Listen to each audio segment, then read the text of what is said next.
اوكي بشير واحد او في ذلك هي الشعب الصومالي اليو كي المدن كسلو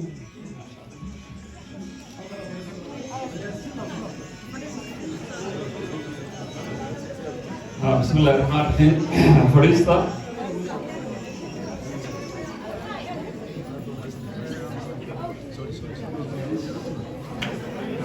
بسم الله الرحمن الرحيم الحمد لله رب العالمين والصلاة والسلام على أشرف المرسلين سيدنا محمد وعلى آله وصحبه وسلم مدح رقميتك سياسيين هوينك إن شرفت له اللي يرضى بعض صحافة فنانين دمان نور بمقع وكفردية مدشن وحن الله السلام عليكم ورحمة الله وبركاته سلام كدب مركور إلهي بقى مهدله مركب حكتا كنتي وحنو مهدنغيها قدقي سوق الغالية حفلة القرى البضن إبدهنا iyo wiilasheenna iyo odayaasheenna iyagoo waliba waqti kooban ku diyaariya xafladan aan qirayo intii aan soo mariyay adduunka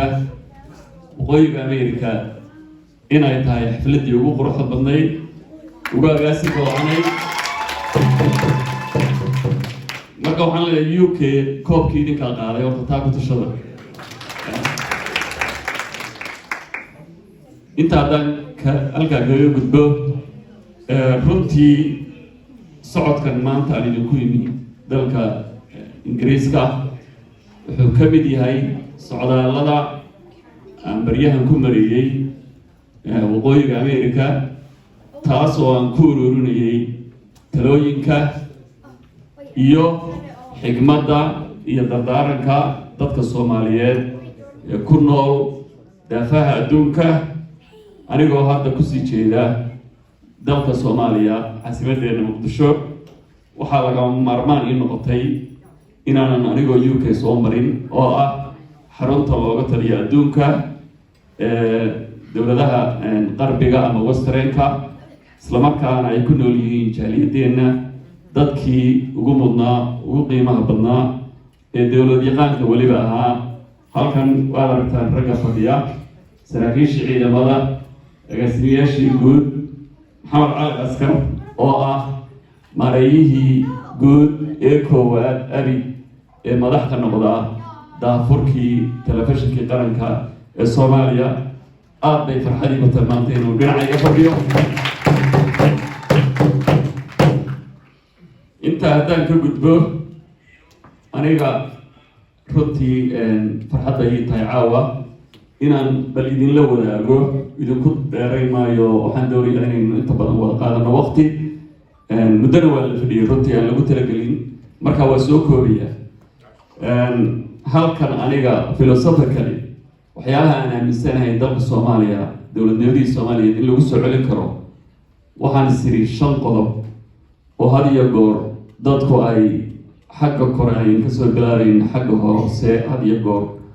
laga bilaabi jiray inaan bal isku dayo inaan si hierarchy oo maaragtay sida ay u kala badan yihiin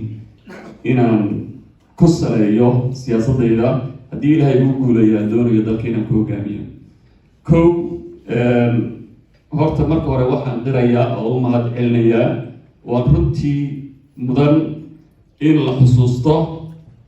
dadka Soomaaliya iyo dalka Soomaaliya halgankii dheeraa ee loo soo galay ilaa Sayid Maxamed Cabdullaahi waxaan leeyahay Axmed Gurey Sayid Maxamed Cabdullaahi Xasan leegadii dowladihii daakhiliga ee ka dambeeyay dimuqraadiga ah 60kii kacaankii dhashay 1969kii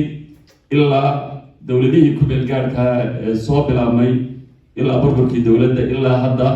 maanta aynu joogno runtii aad baan ugu mahad celinayaa dhammaantood wax wanaagsanna waa soo qabteen waana u soo shaqeeyay qaranka Soomaaliyeed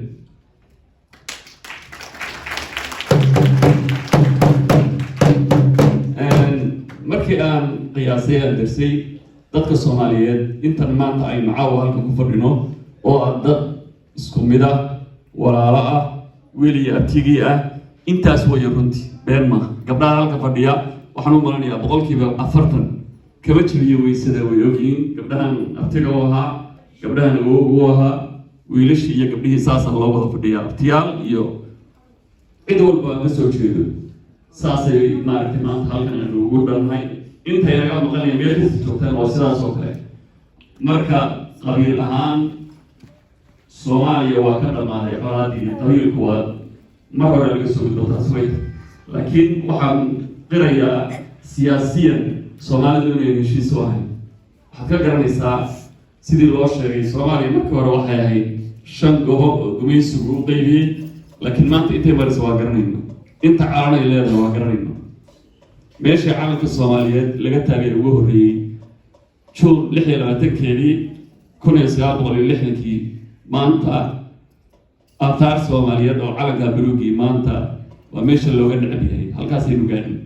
waxaan ilaahay ka rajaynaynaa marka in ilaahay ummadda Soomaaliyeed qulubteeda isu soo jeediyo qodobka koowaad aan isleeyahay marka Soomaalidu waxay u baartay waxa weeye waa dib u heshiisiin dhab ah si dhab ah loo heshiiyo loo wada hadlo haddii la heshiiyo oo la wada hadlo oo dadku ay isa saamaxaan oo qalbiga isu furaan waxaa imanaya waxa la yidhaaho dib u dejin qof waliba iyo qoys waliba iyo nin waliba inuu gurigii ama meeshii horey u deganaan jiray waayo hadda waa la kala qaxay meesha aan tagno ee aan tago adduunka ka mid ah waxaad moodaa Soomaaliya inaan ciidamo ka maqnaynba hooyooyinkii odayaashii dhalinyaradii indhergaradkii iyo aqoon-yahankii dalkii waxaad moodaa 3 milyan oo kariimkii dalka ayaa ka soo maqan marka dib u heshiisiin dhab ah anigu waa yaan ku talinayaa waxaan noqon doonaa odaygeed fadhiya oo isu soo jiida dalka maadaama anigu laftigaygu aan ka soo jeedo gobollada waqooyi sida hadda la sheegayna ilaa 62kii sano ugu dambeeyay aanu ka ahayn siyaasadda Soomaaliya daawadayaal 2 jeer xoogaa sidii maaragtay koobiya xoogaa shaah ka cabnay markiina deemaan alfano Allah naxariista Xaaji Maxamed Ibrahim Igaalna waa la xidhay على خليفة من السنة بمهين مركب ولا جمرجي ماركتي ميكروفون مركا دبوشيسين هدي الشيء ولا يسوس عنيات كي هرجيسة كسوق حي حمر الدجنا وحكون قرية حمر كي كسماي الدجنا حمر وسوق حي كسماي يكون قرية كي بو والله يلا سعنو دي عرقابة يبرعو يبري يمدو كسوق حي وسوق حمر سيدي بكون قرية marka waa la soo furmayaa waxa ay marayaan marka dawladdu wadaag oo qodobka saddexaad ah in la wadaago dawladdu waa waajib weeye haddii ay dawladdu jirto hadda waxaad moodaa waqtiga aynu taagannahay 60kii ka hor inaynu taagannahay baad moodaa dawladnimadii Soomaaliya magacaanu bay ku jirtaa iyo tiirarkii baa taagan laakiin waad ogtihiin gobol galaya ma jiro qolo waliba carab ay haysataa qolo waliba waxay leedahay maaragtay haddaan aniga waxyigii la yeeli mayno dad baa hormaray oo gaadhay heer dimuqraadiyad oo one man one vote dad baa kaabayaasha dhaqaalaha dhistay dadkoodii wax barteen gobollo waxaa jira inta aan midna helin oo weli meeshii taagan sidii dawladdu u burburtay naawilaya ku daba jooga jecel wax walba ku liqay in dib loo soo celiyo dawladnimadii Soomaaliya halka dad kalena ay ku mashquuleen inay iyagu ama gobolladoodii ama qabiiladoodii dhisaan isla markaana dadkii kale ee la lahaa dalka Soomaaliya ay ilaaween taana insha Allah waxaan ka qaban doonaa waa balance garaynaynaa waxaan ku bilaabaynaa haddii aniga madaxweyne laga dhigo tabashadii gobollada waqooyi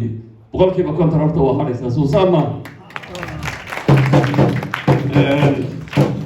دي دولة الوداع ودريال بالشاي مني حال لسه دولة كابياش دقارة وحال لسه وحبرشدي حروي وحبرشدا عفمات بياها كابياش دقارها شقابور بايمانية وحياة فربضان بامانكتي لقبانية ودريال كبرشدا كو دل وطبين دلكو مدوبية هدي دبهشين أي دعوة دلكو أي مكان دلكو هشيان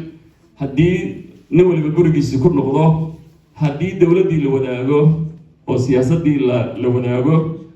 أو هدي سكولة دي عافمات كي ودوين كي لبسه dalku isagaa iskii u midoobaya waxaa la kala tabanayaa ama dowladda ay ku burburtay waa dheeli siyaasadeed oo ku yimi awood qaybsigii dalka Soomaaliya xagga siyaasadda dhaqaalaha iyo arrimaha bulshada inta haddaan shantii qodob kaga baxo waxaan idiin dul marayaa anigoo inta badan akhriyay siyaasadayda aan doonayo ama tubta siyaasadda aan doonayo dalka inaan ku hogaamiyo haddii ilaahay igu guuleeyo 5 qodob baan ka soo qaadanayaa mid waa arrimaha gudaha dhaqaalaha adeega bulshada garsoorka iyo arrimaha dibadda haddaan ku horeeyo dib u heshiisiin dhab ah oo la dhex dhigo qaybaha kala duwan ee isku haya awoodda iyo siyaasadda dalka bulshada guud ahaan taas waan ka shaqayn doonaa haddii ilaahay ka dhigo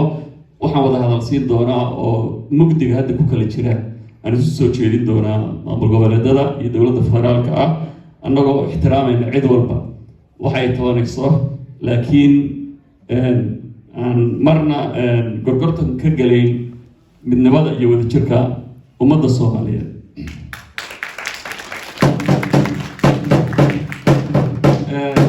waxaan ku dadaalaynaa kamiro dhalinta wada hadalka maamulka Somaliland iyo dowladda federaalka insha Allah taas waad ogtiin maamulka Somaliland muddo 30 sanadood uu ka maqan yahay saaxadda siyaasadda ee Soomaaliya tabashooyin fara badan awgeed kaliya ma aha dadka hadda maamulka Somaliland ka arrimiya tabashada guud waa la wada qabaayay qawadka siyaasadda laakiin iyagu waxay kaga duwan yihiin qoliyaha hadda maamulka Somaliland haya waxay declare gareeyeen ama ay caddeeyeen inay ka go'ayeen ummadda Soomaaliyeed inteedii kale maadaama anigu aan gobolada ka soo jeedo oo halkan caawa aynu wada fadhino aan cidaba maqnaynba waxa ii fududaanaysa in aanu si fudud aan ugu soo dabaalno oo aan wada hadalno oo anigu aan garwadeen ka noqdo oo aan isu keeno dadka Soomaaliyeed ee labada fikir kala duwan fikirka gooni istaaga ah iyo fikirka midnimada insha Allah haddii Allah ka dhigo waxaan u malaynayaa halkan waxaa fadhiyo wiilashii iyo gabdhihi naftiga rumo ahaa sida uu Korneyl Muuse Cabdi uu sheegay daaniya Muuse waxaan u malaynayaa iyo Axmed cadaawa haddii Allah ka dhigo iyo milge iyo fahime iyo umalayn maayo haddaan wada fadhiisanay inaanu kala go'ayno miyaanu kala go'aynaa aniga iyo ilma Cabdi yare ma kala go'ayno marka taasaa aniga ii saalaysa marka keligood maaha waxaan u malaynayaa qof kasta oo halkaa fadhiya qof walba 40% ama 50% inuu qaybsan yahay labada fikir ee agoon isutaaga iyo midnimada ay kala aaminsan yihiin laakiin 90% insha Allah waxaan ku rajaynahay 100% inaan inta diidan midnimada ummadda Soomaaliyeed inaan qancin doono si fudud midnimadana aan adkeyn doono ku soo dabaali doono insha Allah adkeynta amniga dalka tayeynta ciidamada qalabka sida ciidamada xoogga dalka Soomaaliyeed booliiska nabad sugidda iyo ciidanka asluubta iyagana insha Allah waan si xoojin doonaa waana tayeyn doonaa insha Allah dhamaystirka dastuurka waddanka iyadana waan ku dadaalaynaa inkasta oo uu dhamaystirka dastuurka uu ku xidhan yahay marba sida looga gungaadho ama lagu xalliyo tabashada gobolada waqooyi haddii markaa la dhameeyo tabashada insha Allah si fudud iyo dastuurka iyadana loo dhameeyo waxaan kaloo diyaarin doonaa raacyada iyo sharciyada iyo shuruudaha kale ee suurtagelin kara inay dalka ka dhacdo doorasho hal qof iyo hal coda sanadka 2025 taa laftigeeda ma rabna inaan qabano doorasho dheelisan oo dhinac ah waxaan rajaynaynaa 5 sanadood gudaheeda in ay ka mid noqoto maamulka Somaliland aan ku soo dabaalno midnimada isla markaana maadaama 20 sanadood ee ugu dambeeyay iyagu ay ku guuleysteen one man one vote hal qof iyo hal cod inay doorashada iyagu hogaamiyaan oo looga daydo oo inta dad sheeye la siin lahaa iyagu ay noqdaan dadkii facilitatorska ahaa ee hogaamin lahaa doorashada adeeg bulshada waxaan leeyahay raalaha dhaqaalaha dibudhiska iyo habeynta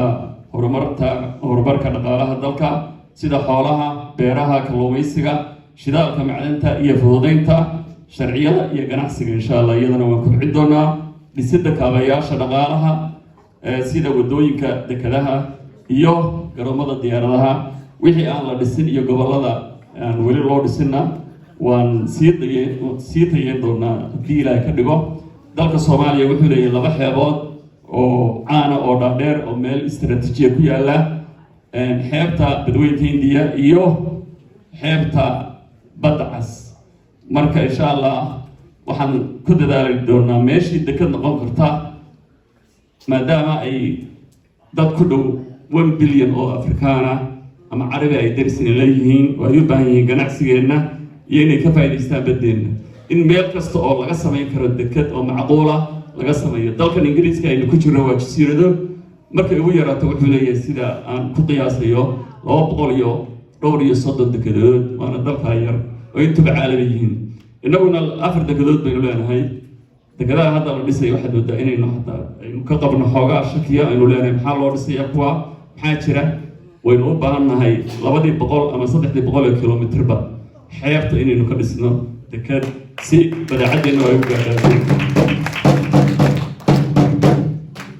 adeega bulshada, kordhinta adeegyada asaasiga ah sida waxbarashada, caafimaadka, deegaanka, dibadejinta iyo daryeelka dadka jilicsan sidii ay inoo sheegtay walaasheen Jawaahir Xaaji Faarax Cabdalle insha Allah. dadka jilicsan sida waayeelka, caruurta, haweenka iyo dadka naafada qorshaha way ugu jiraan insha Allah deel ku dhigo. garsoorka waa qodobka afraad, tayeynta garsoorka dalka iyo madax banaanaanta maxkamadda sare ee dastuuriga ah iyadoo laga fogaanayo wax kasta oo curyaamin kara hanaanka cadaaladda iyada oo sal looga dhigayo wax kasta oo sharci ku saabsan diinta islaamka insha Allah iyo shareecada. ugu dambeyn arrimaha dibadda, hagaajinta siyaasadda arrimaha dibadda ee Soomaaliya sida xidhiidhada iskaashiga aan la leenahay wadamada kale iyo ururada caalamiga ah in uu noqdo kuwo ilaalinaya danaha dalka iyo dadka Soomaaliya. waxaynu tayeyn doonaa aqoonta diblomaasiyiinta sida safiirada iyo qunsuliyadaha iyo dadka ka shaqeeya safiirada si ay ugu soo xidhaan ama ay u soo jiitaan indhaha caalamku dalka Soomaaliya. waxaa muhiim ah inaan kula dhaqanno siyaasad degan wadamada saaxiibka la ah Soomaaliya kaalin hormuud ahna aynu ka qaadanno horumarka iyo iskaashiga dowladaha gobolka Geeska Afrika. ugu dambeyn inaynu soo dhaweyno wadamada iyo shirkadaha daneynaya maalgashiga Soomaaliya iyadoo si taxadar leh looga fogaanayo heshiisyada la gelayo iyadoo mudnaanta koowaad la siinayo danaha dalka iyo dadka Soomaaliya. ugu dambeyn Ilaahay baa nagu wada abuuray Geeska Afrika wadamada Kenya iyo Ethiopia iyo Djibouti iyadoo waa dal Soomaaliyeed oo kamid ah statuskooda dowladeed waa haystaa laakiin waa shantii Soomaaliyeed calanka hadda horteeda yaala qayb kamid ah weeye. waxaan Djibouti ku dadaalaynaa inaan waa dal yar oo dhaqaalihiisuna uu aada u yar yahay. dekadaasay lahaayeen dekadii waad ogtihiin nimanka DP World la yidhaaho oo hadda usoo dhigtay inay dalka ay keliga wixii gacanka carabta iyo Geeska Afrika iyaguna maamulaan. wuxuu ka qaatay dekada wuxuu ku heshiin waayey ay maaragtay ka eriyeen meeshii bedelkeedii